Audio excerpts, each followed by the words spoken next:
morning, Jonathan. It's another week. Happy Tuesday.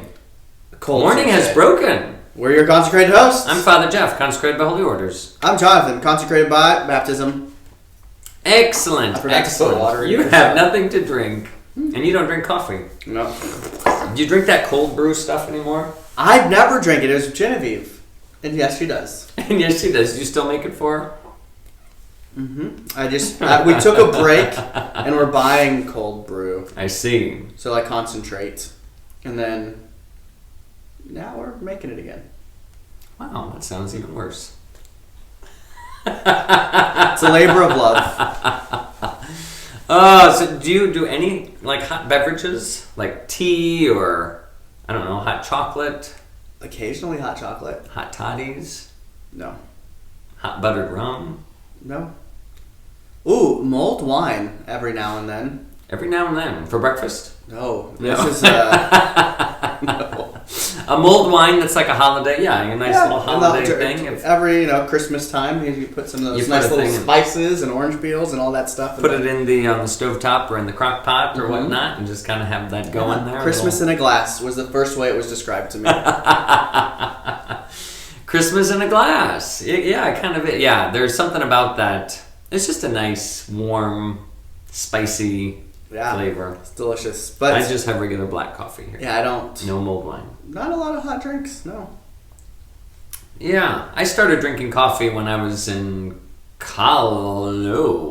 major seminary. So after my college years, when I was in Rome, coffee's kind of a thing there. So that was my first real drinking of coffee. I didn't have a whole lot of... What if we never had caffeine? I think that would have been a good thing for the world.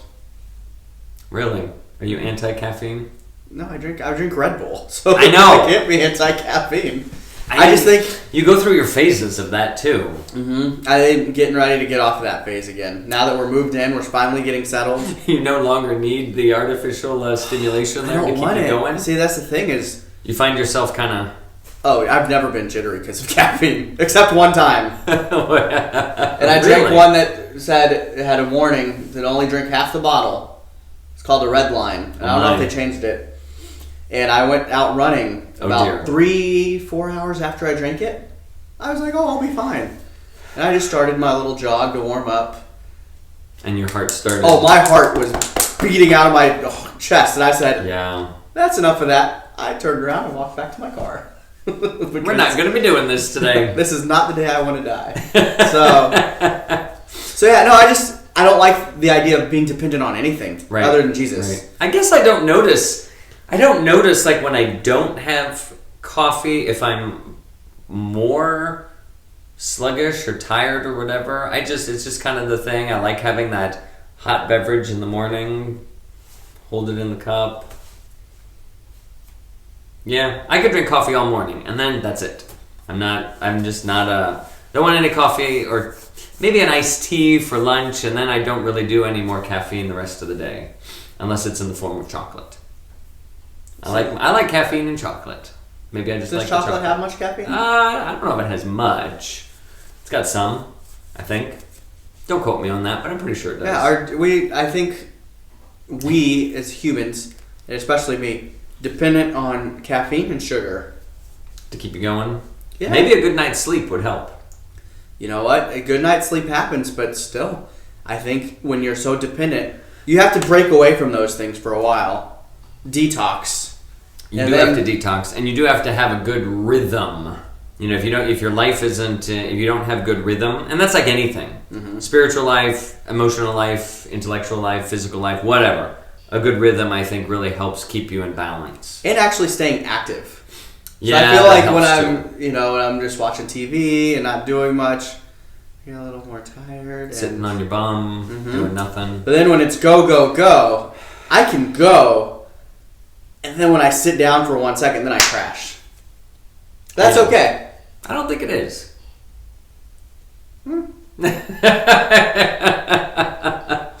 Well, today is October the 20th, and we've got, in the United States, we have a little bit different calendar than the rest of the world.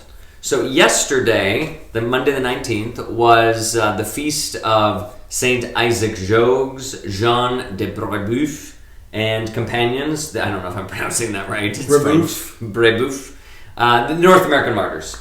These were the Jesuits and their companions there that were kind of serving the Hudson River area, Canada, upstate New York, right in that area, as missionaries to the native peoples here, and found themselves rejected, tortured, mutilated, tomahawked to death. But faithful. Faithful men. When we started this pandemic, we were talking about all of those saints who went without the sacraments for such a long time. And I think this group was one of them that had no access to Holy Communion, to reconciliation, to the sacraments, and yet they were able to, by the grace of perseverance, persevere and be nourished by God's Spirit in extraordinary ways, and they give us a beautiful witness. But since they were celebrated yesterday, and they're a mandatory celebration in the United States, so you can't substitute someone else in. Got it. The normal October 19th fellow is St. Paul of the Cross. So not St. Paul. Not St. Paul of Saul of Tarsus. No. This is St. Paul of the Cross. He was another Enlightenment saint. We talked about St. Margaret Mary last week, who was kind of raised up during the Enlightenment. St. Paul was also raised up during the Enlightenment. Paul of the Cross. He's perpetually transferred as an optional memorial to today in the United States. Okay. So if you go to church or watch it online or on TV, you may or may not see the priest celebrate the memorial of St. Paul of the Cross. Just optional. He wanted to. He founded the Passionist Fathers. And basically their charism is a focus on the cross and on the passion of Jesus Christ. And Passionist, on the passion, that makes sense. Yeah, that's what be it. So he was, wanted to kind of live that cross in the middle of the world and show its power. So God bless him. Yeah. St. Paul of the Cross. Excellent. All right. Well, we finished the Screwtape Letters last week. We did. And I said this week we would continue with the appendix that is probably in your book that you've got, because I think most of them now are published together, that you've got the Screwtape Letters, the 31 letters, and then you've got this appendix that is Screwtape Proposes a Toast. There's the preface. Yeah, there's a little preface. There's a little, explanation here. We talked a little bit about when we started the Screwtape Letters. We talked a little bit about Lewis's experience of writing the Screwtape Letters. That he said it was super easy to do, so easy to write the language of temptation and evil because it's so known to us. Yeah. But that it was so draining. That he said it was one of the least enjoyable things that he had ever done. Though I had never written anything more easily, I never wrote with less enjoyment.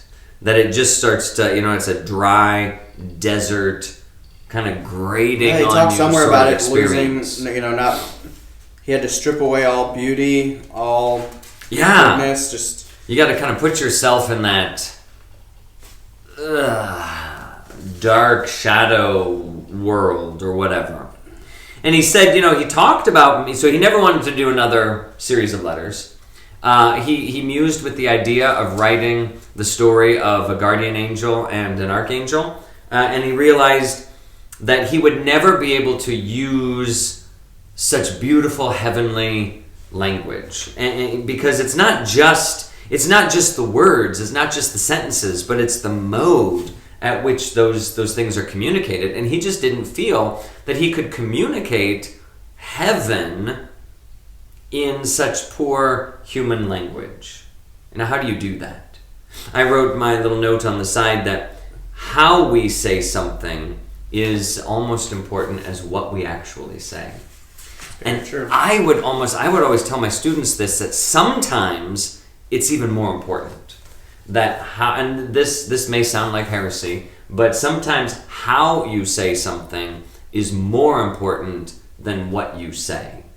Because you could have the most you could be saying the most true thing, but if you say it in German, no. Well, if you're German, it would be very beautiful and very true, I'm sure. But if you say it all stumbling over yourself, or not very clear, or not very ordered, or distractedly, or full of anger or hatred, or whatever, it could be the truest statement, but it's not going to do a darn bit of good. Likewise, you could have something very false and presented very beautifully, and that's going to captivate people. Mm-hmm. And so I would always remind my students when they were writing papers or if they were giving a presentation, the facts are not enough. How you dress those facts is super, super important, because we live, unfortunately, or, body and soul. I'm not going to say unfortunately, because it's a body and soul sort of relationship. Just as your body is as important as your soul in communicating you, so I think also the truth has to be clothed in such a way that makes it visible, attractive. Right. You can't just put the truth out there in some hateful meme and expect it to go far and wide. Well, maybe it will in today's culture, but you want to present things well. Right. And I think when different art or things like that are brought forth, that is what brings you to tears sometimes, is when this beautiful truth is brought to you in a beautiful manner, where it's just like you're left speechless. Yeah. And it's, any artwork, any movie, any song, any poetry, even just a lecture could be, Sure. If it's well crafted and there's a easy to follow or raises emotions. This is, I think, why it's important to know and understand your faith so that you can communicate it well. If someone asks you a question about the Catholic faith and you're like sitting there picking your nose and stumbling over yourself trying to figure out well, you dropped the ball. Or if your answer even just haphazardly, it's like, oh, well, yeah, the Eucharist, true presence. I suppose. Jesus is there, but, yeah, blah, blah, blah, blah, blah. There's a lot of other good things about the faith. Yeah, so... What? Knowing how to say it. So, I understand what Lewis is saying there, but that was an interesting point. Yeah. So, he says that the Saturday Evening Post came along to him and asked him to do this thing. Screwtape proposes a toast. So, we're going to dive into this this week. We're going to take a couple pages of it today and kind of work our way through and see what he's talking about. He creates a strange image that I think is worth talking about. It flows right out of the letters that we had been talking about. So we set the stage, and it says here the scene is in hell, the annual dinner of the Tempters Training College for Young Devils, the TTCYD. For young devils. Although I don't know why young isn't capitalized there. Anyway, the principal, Dr. Slubgob, has proposed the health of his guest, and Screwtape, who is the guest of honor, rises to reply. So now he gives this speech. Yes. So he is kind of the commencement speaker, as you will, at this banquet. And so he is, he's basically saying, here you are standing at the beginning of your career, and you should be filled with angst and trepidation. Of course, because it's hell, and hell demands that of you. So, not a congratulations, but a get your little spirit butts to work, and try not to get eaten. So, he basically says there's no rest for the wicked. I mean, to coin a phrase there. Basically, you can look at these humans and envy the fact that they get to rest and to sleep, but not you. You guys got to get going. So the whole picture here, Jonathan, is a meal. Mm-hmm. That they're gathered at this banquet. And from the Screwtape Letters, we learned the image that Lewis kept proposing was that the evil one, the devil, the devils, feed off of human suffering, misery, and indeed the human soul itself. Right. That they consume. They want to take our will our intellect, our memory, and just absorb it into that which is not God. So the imagery here is that they are feasting on the souls in hell. Correct. Yes. So it's, as I was reading this, I kind of pictured that scene from The Little Mermaid when Ariel loses her voice or her soul. I mean, she basically sells her soul. I don't remember the details. But Ursula... They said voice. I think they're just kid-friendly, Yeah, it could be. Something like that. But, like, she withered down into this little, whatever thing that was kind of in the... And there were all of these souls that were trapped in Ursula's undersea hell. And that's kind of what I picture here. Like, you just wither away to nothing, and you're just this weak and shadow of a shell of a self that you once were. I'm thinking of Schmeagol. Oh, Lord of the Rings. Yes. Gollum. Yeah, if you're familiar with the Lord of the Rings, that the fallen creature. All I could think about was my precious. Oh. Yes. But that's yes, the wasting away as it's described so beautifully that the life that goes on. I guess this was Bilbo that described it, but as his life just kept going on and on and on because he was holding on to that ring of temptation. That he described his soul as butter spread across toast far too thinly. That you just keep spreading out and you just eventually become nothing. Oh. So here we are at this table. Lord of the Rings. Lord of the Rings, also good. We are not going to go through that book because that would take us until the Second Coming. That is a book like that big, and it is thick and chunky. It's beautiful. I've actually done a study on the movies because they're very sacramental, written from a Catholic perspective, but we digress. Let's move back into the toast. So we've got this beautiful meal, or ugly, horrendous meal of souls before us, and Screwtape begins by basically criticizing the meal that is set before them. Yeah. Because what else would you do in hell? You're not going to praise it. You're going to criticize it. This is terrible. Well, it's unsatisfactory. It's like drinking cold brew. Does not. Oh, good grief. So what's so unsatisfactory about it? The quality of sin is deplorable. That he's like, let's talk about this. That all of this cookery, all of these souls upon which we are feasting, are rather bland, insipid. There's just not a whole lot. It's poor quality. Mm-hmm. You brought us poor quality souls. Where were the great sinners of the ages past? Farinata, Henry VIII, even a Hitler. There was some real crackling there, something to crunch, a rage, an egotism, a cruelty, only less robust than our own, putting up a delicious resistance when devoured. It warmed your innards as you took it down. I mean, again, beautiful language. Lewis is a master here. But just, the hate and the anger and the evil of those figures in each in their own way. And that, that was clear really evil. Something that you really understood. In fact, today, whenever you want to highlight someone as something as being very evil, Hitler, I think, is the pinnacle of evil. If Dante were writing his great Inferno story, Dante talked about the circles of hell and this journey going deeper and deeper into hell. And at the very core of hell, there, trapped in a block of ice, was Lucifer. And in Lucifer's mouth, he was chewing on 3 human beings. One of them was Judas Iscariot, and the other 2 were Brutus and Cassius, the 2 that murdered Julius Caesar.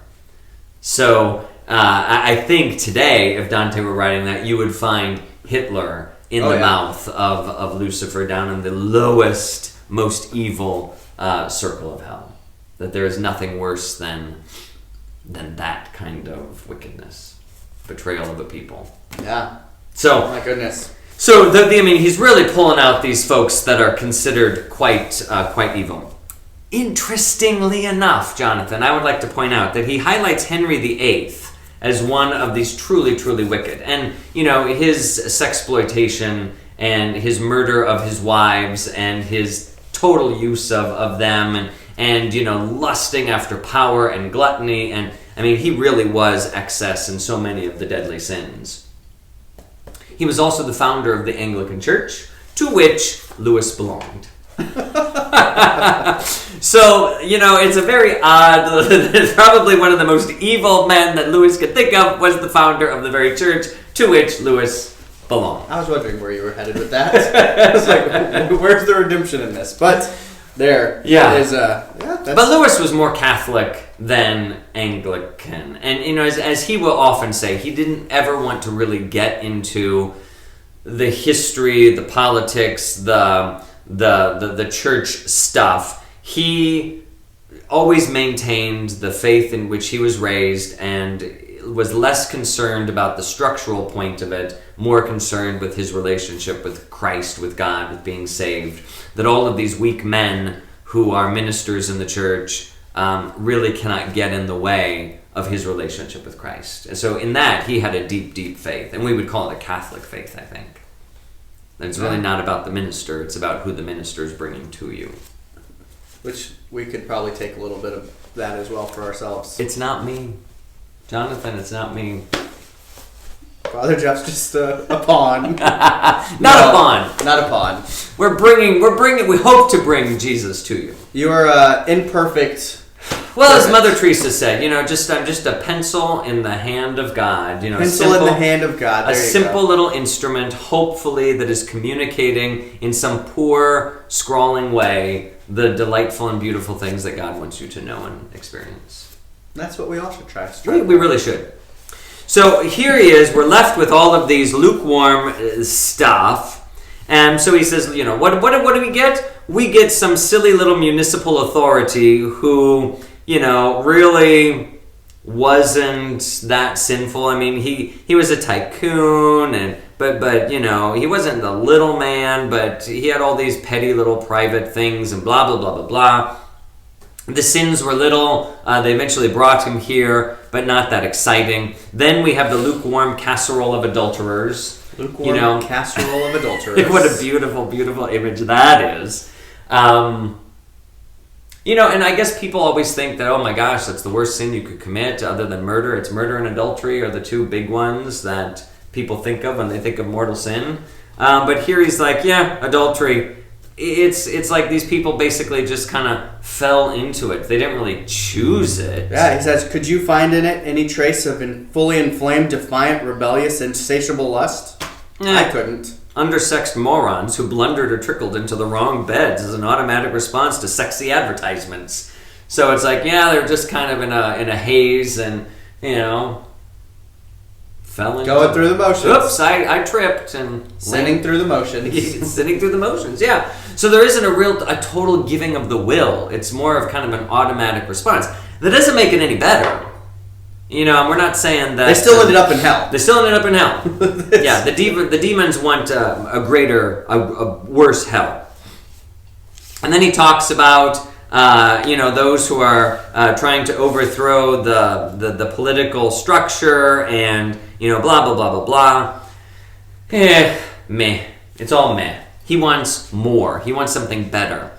And I think to that end, we see the similarity, if you could say there's a similarity between God and the evil one. Mm-hmm. That neither one of them really want anyone in the in-between lukewarmness. Like either you are with us or you're not. Mm-hmm. And you're either good or you're evil. This in-between state, it's kind of unclear. Yeah, which is another reason why our goal should not just be to make it to heaven or purgatory. I was going to say, our goal should be to make it to heaven. But just, just like, well, if I can just barely make it to purgatory. Right. I'll get to heaven. Don't shoot for purgatory. No. You may slip and fall into hell.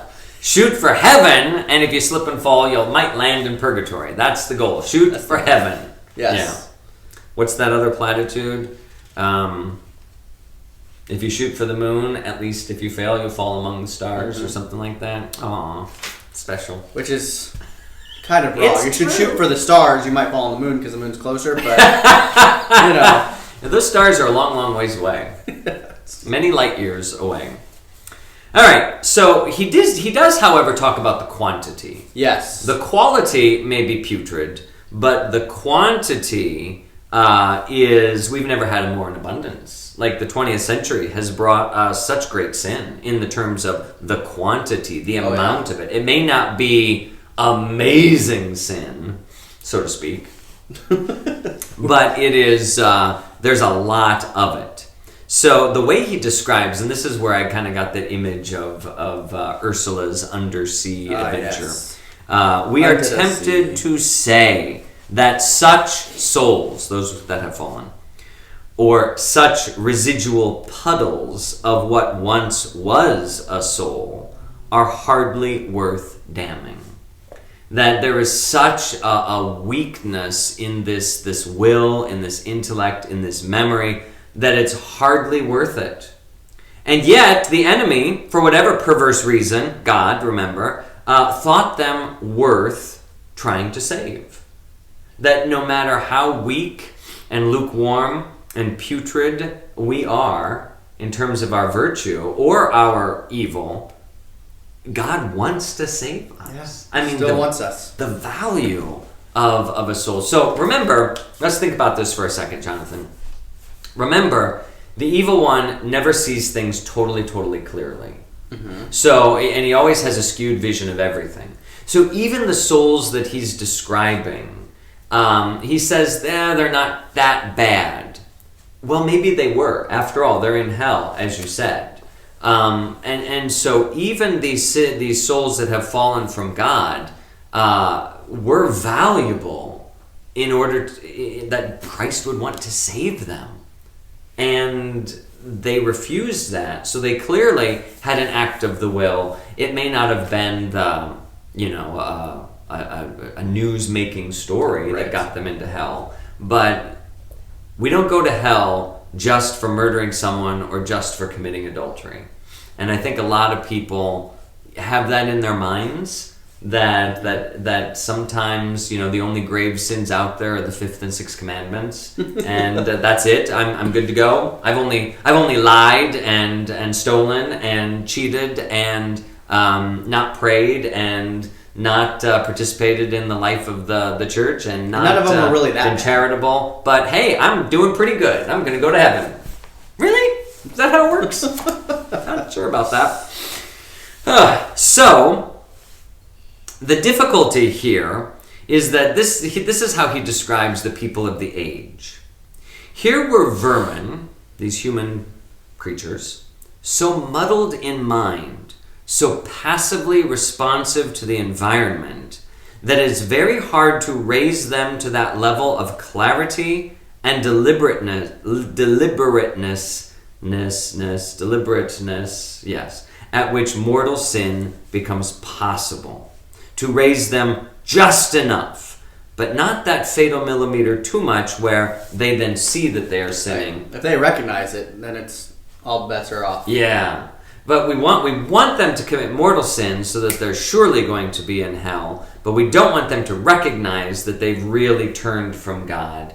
So, again, here the evil one is not even satisfied with the souls that he's capturing, and there's just a terrible unhappiness.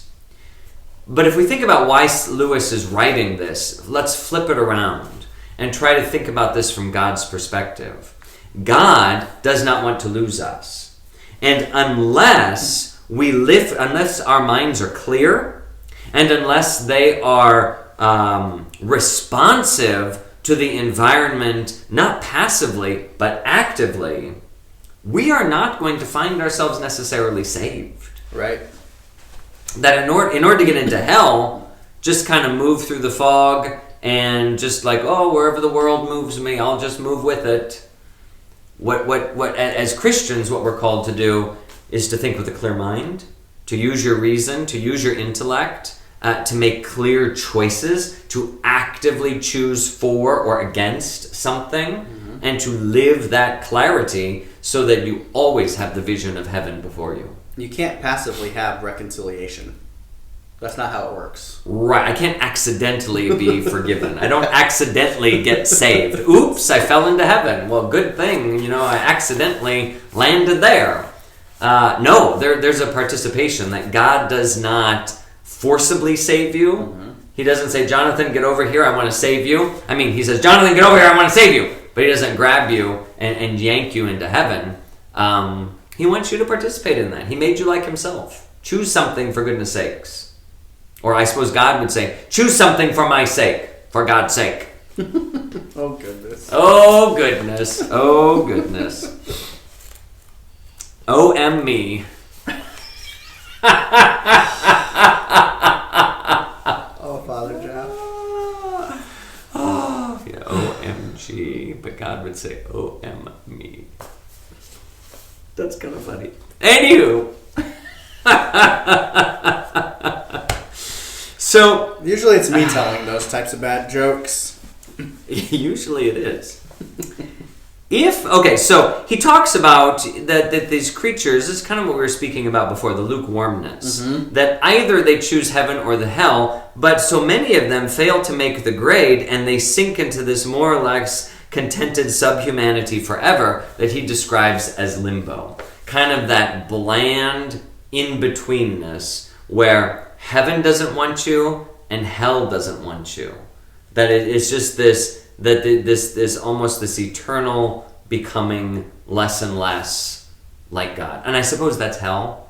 That would be hell. It really is. It is a hell. So limbo, I don't want anybody to read that limbo as that theological construct of the past where, it was like, well, what happens to unbaptized persons who nevertheless have never committed any sin on their own, i.e. an infant child. So original sin, not baptized, but no personal sin. Mm-hmm. Because there's sin, can they go to heaven? But because it's not personal, can they really go to hell?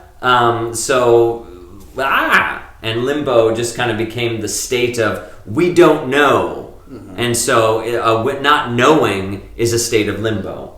It's not a place, it's not a real state of being. The only states of being are heaven and hell, and the in-between, that is purgatory. There is no unknown state. God knows everything, so there can't be an unknown state. Right. So limbo is just more of a human being saying, we don't know. And that's what when it comes down to it, too, if you were not in heaven for all eternity, then it is hell. I mean, it's just... That is just it. It's either heaven or hell. Purgatory will pass away because it is not eternal. The Creed speaks of two eternal realities, heaven and hell. We know of those. Everything else, If you're in purgatory, you will end up in heaven. It is the anteroom to heaven. The foyer to heaven. Foyer. Foyer. A foyer. This almost feels a little like a foyer. No. This is our grand sunroom. It's grand. It is pretty grand. Okay, so Jonathan, as we continue on here, so he wants God, and I guess even the evil one here, wants us to be in a state of full spiritual responsibility, to really understand what it is that we are doing. So one of the things that he lists the ways that these young tempter devils can do that. Number one, your first job is to harden these choices of the hellward roads into a habit by steady repetition, and create that habit into a principle that this person will defend. But I've always done this. Or you start doing something over and over and over again, you get into the habit of doing it, someone calls you on it, and you get defensive, that now I need to protect this sinful way that I have set up. And I just make my journey to hell more and more locked in, as it were. Habit is a big deal. It's a huge deal. It's a huge deal, which is why habit for good is so, so important. If you are not in the habit of praying daily, if you are not in the habit of receiving the sacraments regularly, if you are not in the habit of examining your conscience, if you don't get into the habit of these things, it's very hard for them to get into the rhythm of who you are. Yeah. If you are in the habit of lying, if you are in the habit of cheating, if you are in the habit of doing bad things, that becomes a part of who you are. It's just so easy. Habit is the way we learn everything, I think, unless you're a prodigy and you're just born with it. How does habit work with mortal sin? Well, explain the question. I think I know what you're saying, but I'm not sure. Okay, because of a habit, if it becomes a part of who we are, yes, then can a habit be a mortal sin? Okay, so let's define a mortal sin first of all. A mortal sin is that sin that is grave in its nature, that it's serious. It's something that God has commanded against, i.e. the Ten Commandments. These are mortal sins. So mortal sin is grave in nature. It is known to be grave, so I know that this is contrary to God's law. I know I shouldn't lie. It's bad, I know it's bad, and I choose to do it anyway. And in all of that, and when I say I choose, I am free in my choice to do. I'm not compelled to do it. Right. And so someone isn't standing there, saying, Jonathan, you will throw that coffee mug through the window there. That's not a mortal sin. But you're like, you really don't have any freedom right now. You're being coerced into that. So, if those three things are true, then a person has committed mortal sin and is culpable, guilty for that mortal sin. It was bad, I knew it was bad, and I chose it anyway. The Catechism of the Catholic Church talks about the force of habit. And it talks about what habit will do is the thing is bad that I'm doing. Mm-hmm. I know it's bad, but now that I've engaged in this habit over and over and over again, I am less and less free in making my decision. Mm-hmm. So the sin itself I may not be as culpable for that mortal sin. It may not even be mortal for me anymore because I've become a slave to it. But that doesn't let me off the hook of it. There's a lot of healing that will need to take place in order to enter into heaven. Sure, a habit is not an excuse. A habit is not an excuse, especially because you are guilty for getting into that habit in the first place. So there's where the guilt kind of comes. So, and I think anybody who knows who struggles with an addiction, maybe an addiction to nicotine or alcohol or pornography or whatever, if you have this addiction, you know that once the chemical, the drug, the caffeine in a can, that we become attached to, and we're not able to live without. You know how hard it is to break away from that.